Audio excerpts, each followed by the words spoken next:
Shouts out all my DJs. Yo, yo, yo, it's the man himself. Y'all make some noise. What are my people? I gotta get you the air horn too. I Yes, see sir. that. Yes, sir. Okay, we got my boy DJ Oladex in the building, man. How you feeling? I'm good, bro. I'm happy to be on your podcast or your live video, bro. I'm happy. It's an Yeah, honor man. for me. Yeah. I'm happy to have you. By the way, if anybody's watching, this is the 1's and 2's podcast. It's your boy DJ Kane. I got Oladex in the building. If you guys have any questions, man, the little question mark at the bottom, go ahead and ask your questions down there, man. Hey, man, so let's get into it, man. First of all, I'm glad you're feeling good, man. You out here hustling. Every time I see you on Instagram, you at a wedding, nightclub, doing something, man. You always on the decks, man. So let's start from the basics, man. So where you from exactly? Yeah. I'm from Nigeria, the Yoruba part of Nigeria. Okay. Yeah, that's where I'm from. That's what's up. And like, what made you want to move here? Not really. I came here on a tour because Mm-hmm. I was working with some celebrity back home. So I came here on a tour to like DJ with them. Mm-hmm. I'm supposed to go back, but because of what I'm doing here, they were like, "Oh, you good, you good. We don't want you to go back. We want you to continue." Like, especially some club that I DJ for, like, "Oh, we want you to continue DJing for us. We don't want you to go back and all those stuff." I'm like, okay, Mm-hmm. that's the reason why I'm here. That's the reason why I just decided to stay. Yeah. Well, man, I'm glad you're here, man. If y'all don't know, man, Oladex, bro, this guy be killing it, bro. I'm telling you, man. You got to come check him out at some of his shows, man. This guy be killing it. So, uh, also, somebody brought to my attention tomorrow's Nigerian Independence Day. Like right now, they're celebrating Nigerian independence. Right now, I'm talking.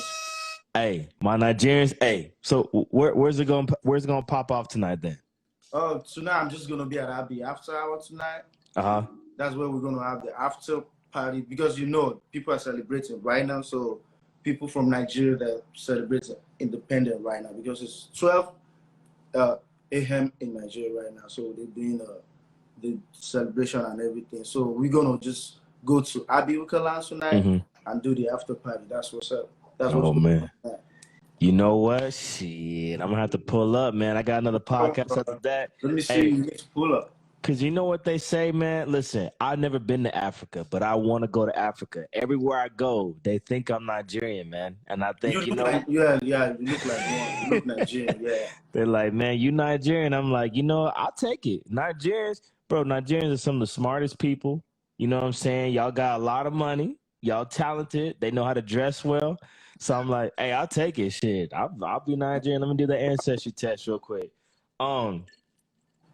By the way, y'all, I'm sipping, a little bit. You know what I mean? It's been a long day at the morning hustle. So Nigerian music, African music, American music.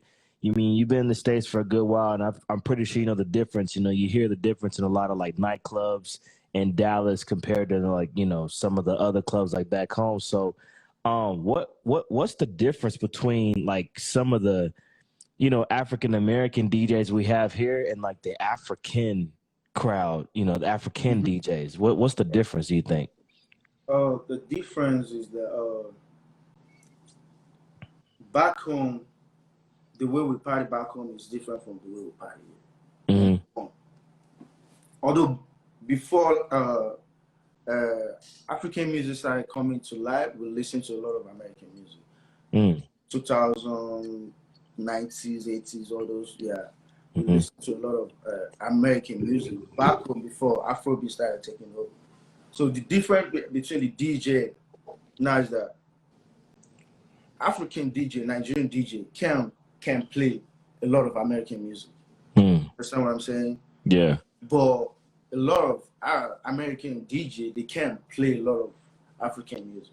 They just started learning because they see the Afrobeat is taking over.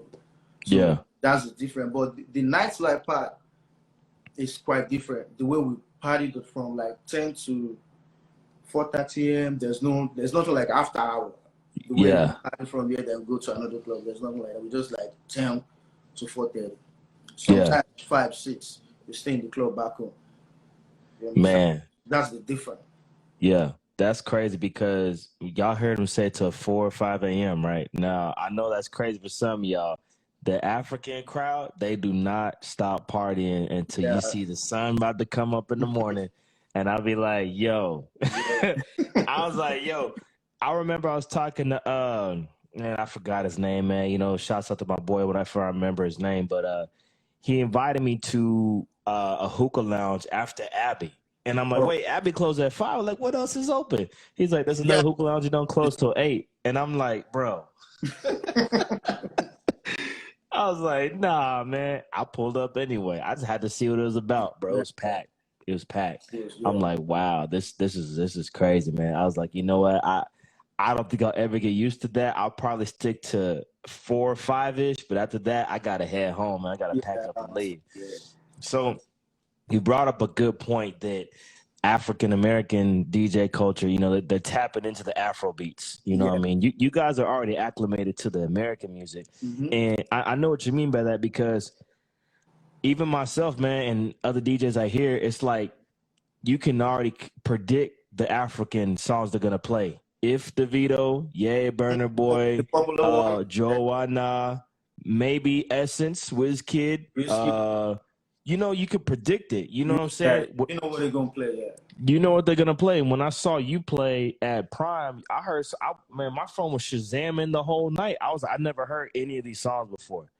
I never heard Kilometer. I never heard Cash App. I never heard of Bella Schmurr. I never heard of those people. So I was like, man, I never hear any other DJs outside of African DJs playing that. So let me get to where I'm going with this. Is what I'm saying is, do you think that Afrobeat music will eventually become more mainstream? Because a lot of people are playing different Latin music, Puerto Rican reggaeton. Do you think Afrobeats is going to be at that same level one day in America? I think we're almost there. Because right now, even if you're in an American club, you see some American walking to you like, can you give us some Afrobeat? They will like tell you even the particular one they want to listen to. Oh, can you play me Essence by Whiskey? Can you do this? For you to know that, okay, most of them, I remember I went to an event, it was an African American event. So there was like, the reason why we hire you to come DJ for us, because we know you can give us some Afrobeat music. So they want to listen to Afrobeat. Keep disturbing you. Can you? Because me, I was like, okay, this is American crowd. Let me give them American. But this I requesting for you to know that, okay, Afrobeat is going somewhere, it's getting more bigger. And with there already, we started featuring some American artists. So it's getting more bigger. And I feel like we're going to get there within 2-3 years. We're going to be like on the same level with America. Okay, 2 or 3 years. I could probably see that. Justin Bieber's on the remix of Essence. And that's one of the biggest Afro beats today. And you know what's funny? And this is the same. And all my viewers that are watching, you know, we keep it nitty gritty, is what we say on my other podcast. I'm gonna keep it nitty gritty right now. When the white people dancing to y'all shit on a large scale, then it's mainstream. And I went to a wedding. I was a guest at a wedding. They play Essence. I was like so shocked. It was mostly white and Latin people. I was like, whoa, it's Afrobeat about to hit real hard. So as far as the Afrobeat culture, you know, do you think, because you know, Latin culture, even hip hop itself, it kind of gets borrowed by a lot of other cultures. You see hip hop in India. I mean, there's Turkish people rapping, even in Africa and stuff like that. Latin music, maybe kind of, sort of, you know what I'm saying? They kind of mimic Latin music in some French areas and stuff like that. But do you think Afrobeats is going to be, you know, or can you predict like people are going to mimic that a lot? You know what I mean? I don't know if I worded that correctly, but all right, let me just say nitty gritty. Do you think the white people going to steal Afrobeats and change it up and fuck it up in the future? No, they cannot. They cannot do it. No, they cannot. All right. It's not going to work. They cannot. It's a culture. It's part of us. Yeah. You can't steal something that's part of you. You might try to do it, but it won't work for you. Yeah. Yeah, but I don't think they can do it. They vibing to the music, but they want to do the music. You have to really be the culture to make it, huh? You have to be in the culture. And you see, we have different type of language in my country. You sing in this one, but mostly the people who are most talented in in my country is Yoruba people. Understand? The video, all the biggest artists in Nigeria, they're Yoruba. They're from where I'm from. So are you're Yoruba too? So you being biased, or you just being real? So they're more from my my tribe. Yeah. So for you to steal something from somebody, you can do it. Like Nigeria, one thing about Nigeria, we know how to tap into somebody's creativity, right? And make it better. But no matter what, we're still gonna like put Afrobeat to make it more like.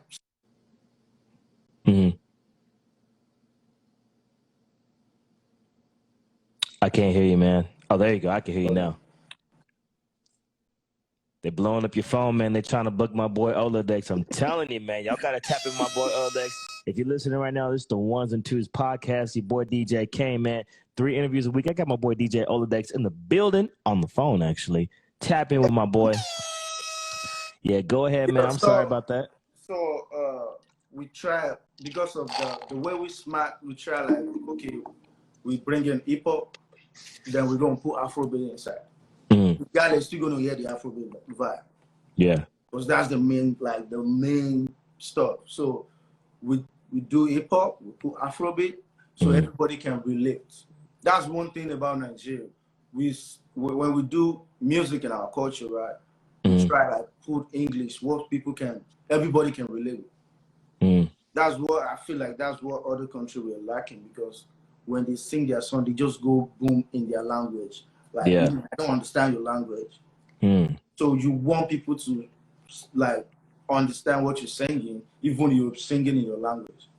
Yeah, I feel that, because I've heard, I got a couple DJ pools I'm subscribed to, and I pulled a couple of Afrobeat songs off of there, and I could tell the difference immediately from the lady's voice. Yeah. I'm like, this don't sound like just the way she's talking, because that they say that Jamaicans have a strong lineage from Nigeria, right? So when I hear somebody talking in patois or something like that, I'm thinking, okay, it's legit. It's either a Nigerian or it's a Jamaican guy. But I heard a couple of songs off of these DJ pools that were saying, oh, top Afro beats, dance hall.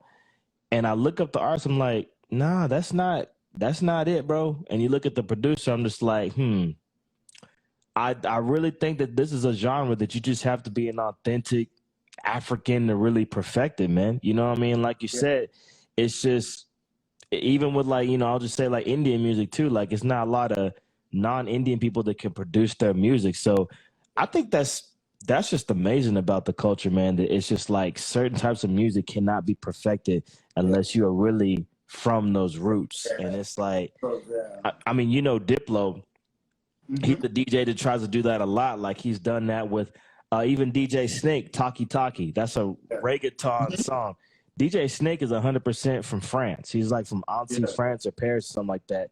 He may look Latin, but he's definitely not. And I was like, I compare that to like old Daddy Yankee reggaeton, and I can hear the difference. I'm like, definitely hear the difference. So yeah, that's interesting, man. So yeah, y'all got to tap in with this new Afro beats. And I say new, it's not really new. It's just new to most Americans, because shit's been around for a long time. But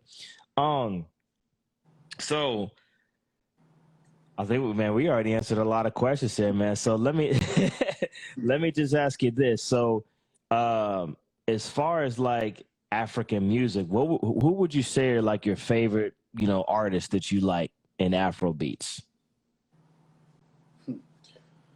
Or it's so hard to name? You got a lot, huh? Give me like top 5, maybe like top 3, top 5. I don't want to like pick the biggest artists in Nigeria. You understand what I'm saying? Because they're already there. But let me just look into the young ones who's just coming up.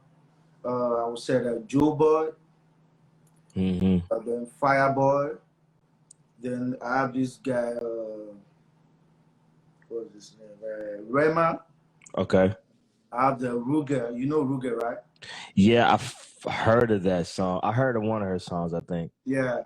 She kind of sound like Teflon a little bit. Yeah. The funniest part, there's a lot of like young artists like who's doing great, like very, very powerful in Afrobeat right now. So there's a lot of them. I love their music. They're really doing good. Yeah. But like top big five, Burna Boy, Davido, Whiskey, put Silver Savage. We have some. We put Yemi Alade. There's a lot of Olamide. So there's a lot of them who's doing, like, they've been doing it way back and they're still on point. Okay, so it's a lot of artists. So are they all Yoruba or are they all like different tribes? All of them is Yoruba. Really? So, wow.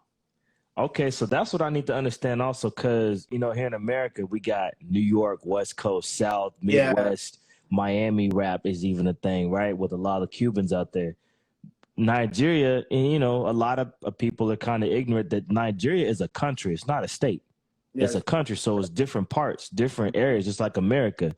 So would you say that in each part, they speak a different language, completely different language? Yeah. So this is what's interesting when playing international music, is because, like, I think every parts of Nigeria, they don't understand each other's language, right? They have to learn each other's language. So it's like you said, Davido, Burna Boy, are they the same tribe? Burna Boy is, I can put Burna Boy on the Yoruba people because Burna Boy speak my language. Okay. Speak my language, but it's not like originally from Yoruba, but speak my language. That's why he's able to like be more biggie. But even when he won the Grammy Award, he was speaking my language. Right. As I like, speak my language. So okay, so you have to, especially the Igbos, if you want to do music, some of them try to like put my language, you understand, because Whiskey is Yoruba, Davido is Yoruba. Wow. So, they're Yoruba. So most bigger artists in Nigeria, the famous one, they're Yorubas. Okay. Is there any like artists that are kind of famous that are not Yoruba, do you think, that are popping right now? There is, but they're not like you know Flavor, right?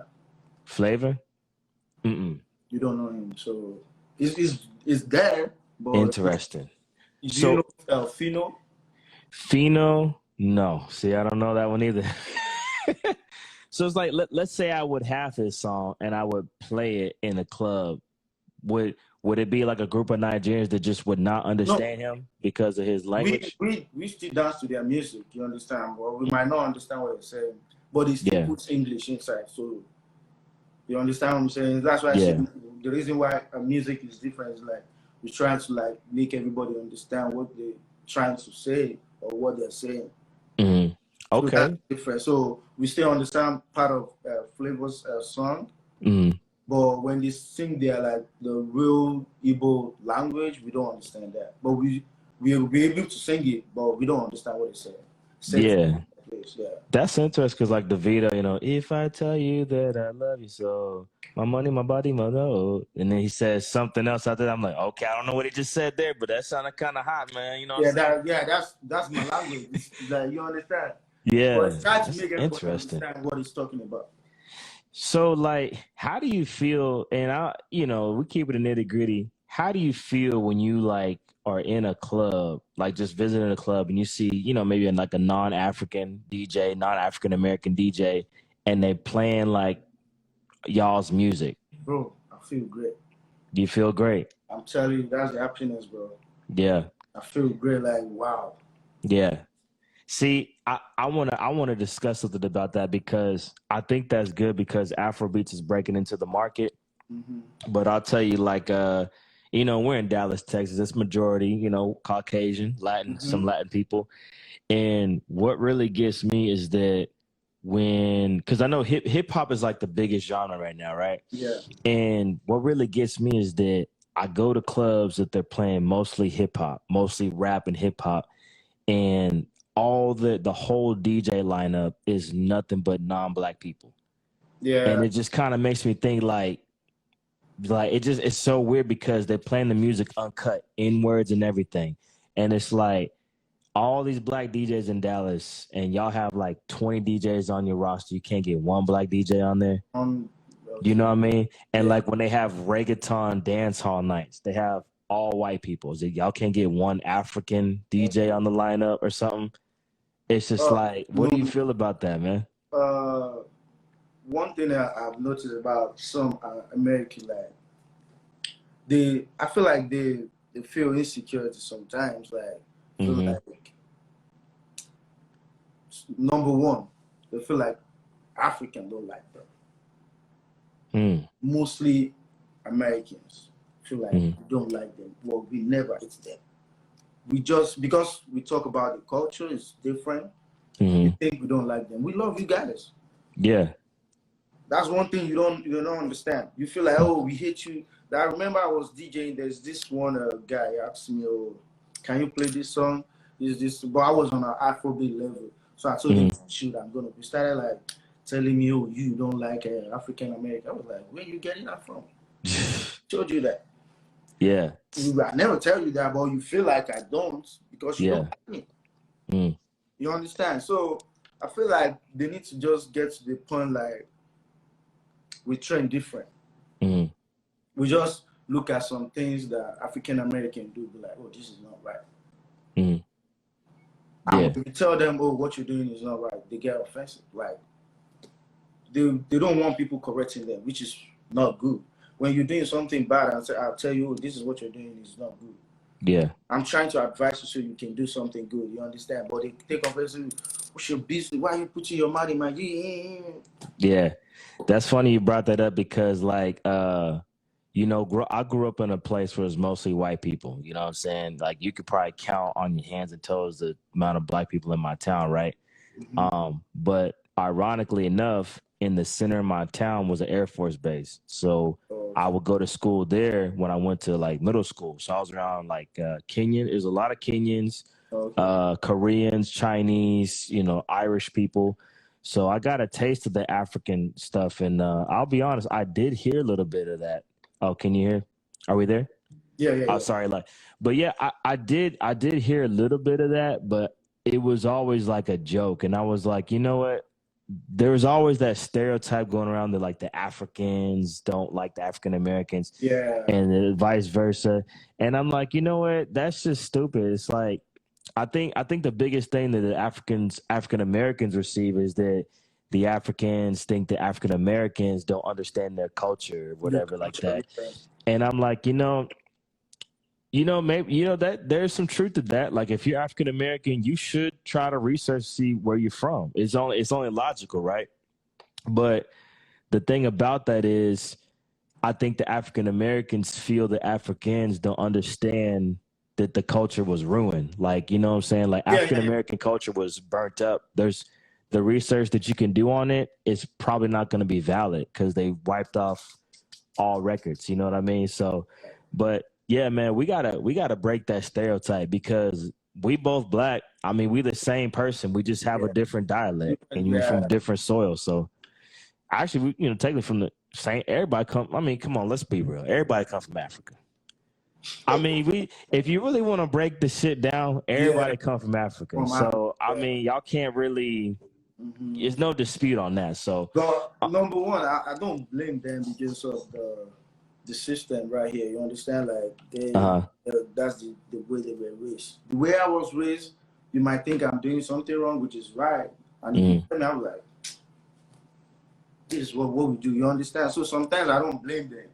Yeah. But sometimes I just like to give them some example, like try to let them understand. Oh, if you do this, if you do this, if you do that. There was somebody who called me, one of my friends, he's African American. He said, oh, he was talking to one of his friends, this, and the guy was like, oh, you rude. So I said, oh, what did you say? I said to him, this, that. I said, oh, normally you're not supposed to say that. But you feel like you're right to say that, but you're not supposed to. So she was like, oh, okay. Then he went back and called him, oh, I'm sorry. I said, yeah. But that's the people who want to learn your culture. A lot of people want to learn. Like, they want to understand how we feel. Because normally we understand how you feel. So sometimes, not everybody will understand. You understand what I'm saying? But sometimes we just needs to calm down and talk things out. So it's not mostly African American 105, 105. We don't. We will be shouting. We will just shout, make noise. We might not even like fight each other, but we scream at each other. That's what we do mostly back home. Yeah, that's the culture. That's how we are. You know what I'm saying? We're but here warriors. We're supposed to be warriors. Their hand is so too fast to punch you. They just want to hit you something. Yeah. So that's different. Yeah, man, it's crazy. But you know what? Thanks to the social media, you know, I hate social media, but thanks to it, I think we're all learning more and more about each other. And I see a lot more Africans partying together, man. I was at a old school cookout and I played Burna Boy. Everybody danced to it. I'm like, then I switched it up to Frankie Beverly and Maze. I was like, yo, this is beautiful right here. We getting there. This is some good stuff. So speaking of good stuff, you know, there's also some bad stuff and crazy things that happens when we DJ, man. So y'all party late. It's a lot of crazy things that go on. So what would you say has been your craziest night so far DJing? Like something just was like, whoa. Back home is better than my experience here. I feel like everybody's crazy in America. Like everybody's crazy. we nuts up. We ratchet. Yeah, I feel like everybody's crazy. So sometimes I get scared. Sometimes I'm like, okay, let me just play cool. I've seen somebody, I was DJing, I remember I was DJing at Abbey. And the guy walked up to me, African American. He asked me to play a song. So I told him, oh, okay, I'm going to play it. Then he went. He came back again. What song was it? I'm curious. I think it was when that baby first came out, all those like... Oh, okay, like My Dog or something. Yeah, so I was like, okay, I'm going to play it. Just hold on. Then he came back again. You know, when he came back, well, you know what he did? He tried to show me gone. He tried to do what? He showed me gone. Like, if you don't play that song right now. Oh, wow. He tried like, I was like, bro. Wow. And this guy's not even tipping you money for this shit. No. Wow. That's different between one thing about African and African American. African will tip you money to the song, but African American will just request. Bro, Africans, y'all be tipping. When I say tipping, they will even spray you money. Yeah. I love that shit. You want to play their shit? Yes. But these people will come to me as if they're the one who's going to pay me. You're not going to be the one to pay me. I have to play anyhow I want to play. So like, oh, if you don't, I was like, bro, can you keep that going? I have to like grab my phone and text the security to come. Yeah. Because I was like, damn, because of music? You want to So it's crazy out here because I feel like, oh, they can harm DJ at any time. I've seen somebody throw bottle at me in the club. All those, wow. So it's more You know, it's funny that you brought the whole gun thing. I wouldn't say it's specifically a gun, but I was doing a gig I'm not going to name the place, but if y'all watching this recording, man, 1's 2's podcast, y'all know 3 weeks ago I was at this place, and let's say I was on somebody's territory, right? And his boys was in the building, and they're like, yo, play this song. I'm like, you know, it's 1:55. I'm about to leave. I'm pretty sure you saw the post I put up, right? And it's like 1:55, you know, I'm about to leave, man. The song's like 4 minutes long, bro. I'm already playing R. Kelly. We about to get the fuck up out of here. They're like, yo, play my song. I looked up, it's like 7 dudes me mugging me. Like, and I was like, I came one deep, and I was like, you know what? I'm going to go ahead and just play this just a little bit, and I'm going to like play it. So I played it, and I got my drink. I was packing my headphones up and shit. I looked up, it was 1:59. I was like, oh, shit, I got to cut it off because we had to cut right off at 2. I cut it off right before his homeboy's verse came on, and they got pissed off, bro. So, yeah, that was one of the nights where they let's just say they said some words to me that kind of took me out of my element. And I'll just say, if I ever go back to that place again, I will stay strapped up. And that's on God, bro. That's on God. But yeah, man, you know, it is a different thing because I've refused requests from Africans. And all they do is be like, they just come back later. Or they come back with some dollars. And I'm just like, okay, we're going to play it then. I was like, you know, I'll put it in next. Here we go. We throw it in. So these people will come back with some violence, like. Yeah. Bro, it's crazy, bro. Crazy. Yeah, you can't be doing that. So what would you say Well, I mean, should I ask you this? I know you DJ at so many venues. I don't want you to put one over the other. So is it okay if I ask you this question? What's your favorite venue? Yeah, no problem. Okay. What's your favorite venue to play at, man? That you feel like you could just be 100% in your element that we can catch you at? Zodiac. Zodiac. Okay. Yeah. Since I've been DJing that place, like I have a pace of mind. You understand? No stress. Yeah. Yeah. Okay. I might have to check out Zodiac. That's in Carrollton? Yeah. Okay. Yeah, I'm gonna have to check that out, man. You know what's funny is that like there's a lot of hookah lounges nowadays, man. And they try to do the whole, Afro beats kind of thing. And I feel like it's just certain hookah lounges that just really get it. Like you said, Zodiac, Abbey, Ladies Lounge, just places like that. You know what I mean? So what would you say would let's see, how can I word the question? Because people try to promote African events and dance hall events all the time. And, it'd be promoters that aren't African and it doesn't really work out. So what really brings the African crowd out, man? Like, what is it? Because y'all come out and y'all stay late. I think So, yeah, most American want to party with us too because they're like, these people like party, have fun, you understand? So yeah. we come out a lot. Like, we work Monday to Friday, basically. So the weekends, we just party nonstop. Yeah. I noticed every club has hookah. Like, y'all love hookah, bro. It's like if it's hookah there, I know it's gonna be some Africans up in there. I'm like, Yeah, we do love it. Yeah, exactly. That's crazy because I thought it was just Arabic people that rock as long as my Africans, man. I was like, okay, We yeah, do love hookah, yeah. People, if you're going for a party or house party, they will ask you, do you have hookah?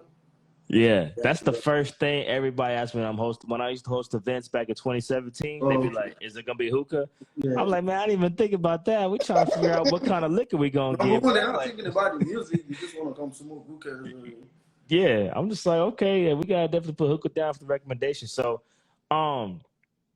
what would you say so far in your career? Because, man, you've been DJing for not only nightclubs, just clubs, but you've been playing with celebrities and stuff like that, man. So what would you say has been like the highest moment in your DJ career so far? I think I'm not there yet. I'm not okay. where I want to I be. like that. Humble, man. Yeah, I respect that. No, I'm not there yet. No. Yeah. I'm close right now. To wow. what I want to become. You understand what I'm saying? Yeah. So it doesn't matter. I want like a big crowd. Like, imagine me DJing at O2 Lounge in London. You understand what Man, yeah. That's the goal. I don't care what we're doing in Dallas right now. That's not the goal. The goal is like big events. You understand what I'm saying? So right now I'm just still playing. I'm not there. I respect that answer, man, because I could see you being there, man. And when it gets to, I think you're gonna be one of the pioneers to break into Afrobeats to like a global scale, man. For real, man. Y'all gotta check my boy out. So we still trying to get to the top. You know what I'm saying? We have moments where we're like, there's low moments in our life, man. And how long you been DJing, man? I'm sorry if I didn't ask you that before. 4 years in America now. But back home, I was doing it for probably 8 years back home. But back home, I'm not taking it like a professional like that. Like, I'm just doing it for fun. Yeah. But so when I got here, I was just like, let me just go and freestyle, like DJ, understand? So we're like, damn, who's that DJ? You good? I was like, I take it professionally. Okay. I take it professionally when I came to America. Okay. So since your professional career, like, what has been a moment that just made you want to, your lowest moment, and how did you overcome it? The problem is that when you come from, there's a lot of DJ back home, you understand? So for you to, there's a lot of crazy DJ, you will listen to like, what the fuck? You understand what I'm saying? There's a lot of crazy DJ, they're very good back home. So when you come from back home like that, you come to America, you're a different bridge. Like, people want to see you. Like, they want to feel like they're back home too. But I feel like that's what really helped me, because I've been doing it back home. So that's what really helped me, just to be late. So when I got here, I decided to learn more American music, not Afrobeat, because I already know all the Afrobeat. So I tried to learn more American music Because normally back home, I don't like playing American music. Really? All African. If I want to play American music back home, I go back to old school. See, it's funny you said that because every country I've been to outside of America, you know what I'm saying? I'm talking about outside of North, not Mexico, not Canada, like South America and shit. You walk around like some of the, like we were in Bogota and Medellin. They're still playing Jadakiss, DMX, 50 Cent, like kids younger than me. Like they still got the JVC thing, and I'm like, what? LL Cool J. Yeah. It's like interesting. I heard maybe a couple news. That was what we were listening to before our music started coming up. Yeah. Nelly, Ashanti, all those short all those. That's what we jammed to club back home. You understand? Yeah. Before Afrobeat started coming up. So regardless, we still play all those music. When you play here, a lot of people, the old ones, we understand. But the young ones be like, what's this one playing? But the old ones be like, damn, this guy take me back. You understand what I'm saying? Yeah, that's why anytime you see me DJ at any club, I still play some old school shit. Because that's my vibe, bro. That's where I grew up with old school American music, because that's what we're listening to back home. Afrobeat. It has meaning to it because no shots of the new school stuff, but that old school music, those Ashanti, those Nelly tracks, it took time to craft that. You know what I mean? This new stuff, it's like it's here today, gone tomorrow, bro. All those new stuff shit is just for the new generation. It's not for us. You understand what I'm saying? Yeah. New generation, because we just feel like, what's this one talking about, bro? Yeah. Come on, but back then you feel the music. Yeah. You feel like, you understand what I'm saying? Feel it heavy. It's just going crazy, blah blah blah. No, normally no good music again. You just crowd, this and that. Like, no, it's not like back then. You listen to R. Kelly, all these people, like wow. Like the music, you're gonna like, you feel it, you feel the music. But now it's just that everybody wanna twerk. If you're not in those twerk shit, those rap shit, the only new artist that I still fuck with is Meek Mill. Really? Bro, I love that nigga, bro. Yeah, okay, Meek Mill. Why you say Meek Mill? I was surprised you said Meek Mill. No, I love that nigga, bro. That nigga split. Like, sing Meek Mill, I would say Drake a little bit. Okay, yeah. It's funny. Yeah, I would have to agree. Like, Meek Mill, you can feel it in the song, bro. A lot of people like, dang. If I'm listening to music, I want to feel it. No, it's not just listening to the music. Yeah. I feel, do you understand what I'm saying? Yeah. Sing song that you can feel. Yeah. That's crazy, man. Like, I definitely agree that Drake, Meek Mill, I would have to even say Lil Wayne, you know what I'm saying? Like, those are probably some of the I'd probably throw Nicki in there because how she relates to the females. But all the newer stuff, it's like, it's not really going to be as timeless. So, but one thing that you said about twerking, man, I don't see a lot of the African Afrobeat. There's no twerking and none of that. I mean, y'all get down, but it's no like twerking. And I'm like, that's a big difference. And the thing about it is the genre is growing so vast in the African American community. When you said that there's not going to be any more new good music, I think Afrobeats is probably going to usher that in, because you got singers making, I think Doja Cat and everybody else, they're singing on the Afrobeats and ushering it in. So I think the new wave, here's what I'm predicting is like the new wave of R&B is going to be heavily Afrobeat influenced. You know what I mean? And I think that's going to be really cool, because with Afrobeats, it's just, man, you don't have to have words in the song. You just drop a beat, get some electric piano, some, you know what I'm saying? And everybody's just like, you already know what to do. It's crazy. But, man, thank you so much for joining us, man. Real quick, before you go, tell us what else you got going. I know tonight you said you at Abbey.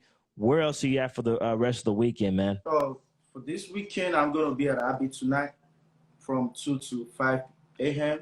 Then tomorrow I'm gonna be I have a private event. From my private event, I will go to Zodiac. I'm gonna be at Zodiac from 2 to 5 a.m. too. Then on Saturday, I have a artist coming up to Dallas from Atlanta. So probably I might be in his club because it probably might be like in steroids or something, but I don't know yet. But I'm still gonna be at Zodiac after on Saturday. On Sunday, I don't work on Sunday anymore. I just chill, just vibe. Yeah. So Friday, Saturday, after hour, I'm gonna be at Zodiac. Okay, cool. Well, man, Zodiac is the place to be then. So I might have to come pull up. I might try to stop by tonight, man. We got another podcast, but you know, cause I'm off tomorrow, man, with my day hustle. So I might try to pull up, man. Okay, so no problem. Yeah, man. Hey, Oladex, I appreciate you. Y'all make some noise. My boy Oladex. Again, if you guys are listening to this recording or watching this live, man, SoundCloud, Spotify, iTunes, Google Play, whatever you got, man, follow my boy DJ Oladex, the man, the club rocker, the Nigerian prince. Man, he's going to bring that new flavor to you every night he plays, man. It's your boy DJ Kane, 1's and 2's podcast. Appreciate you, DJ Oladex, man. I appreciate that. Thank you, bro. Yes, sir.